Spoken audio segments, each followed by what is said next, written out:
Our most challenging problem is to use our knowledge of quadratic functions to write an equation for the following graph. Now what we need to figure out is how to write an equation in standard form for this graph. The first thing I like to do is I like to pretend I would put on a standard parabola, y equals x squared. And I kind of just lay it right on top. I know y equals x squared has points at 0, 0, 1, 1, negative 1, 1, 2, 4, which is off my graph, and negative 2, 4. So I can't put those on my graph, but I can put the rest of it on. Okay. What we can do is we can use my graph in purple, so my parent function, to help figure out our a value. And I'm going to mark the same 3 points on my transformed graph, okay? Now, what we need to do for our a is first we need to ask, is it a positive or negative a? Well, because my graph still opens up, I know a is going to be positive. Also, we use the points, we can tell from these 3 points how our graph has changed. Notice it's the same shape and distance and rate and everything between our 3 points. So our graph didn't change at all. It's still a 1. If our graph would have gone like the orange I have drawn in, notice my a increased 2 versus 1.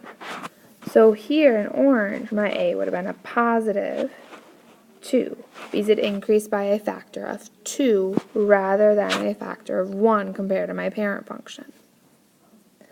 So if I would write my equation, y equals a, I know is a 1, so I can write x squared. I don't know bx, and I don't know my c yet, but I have found my a.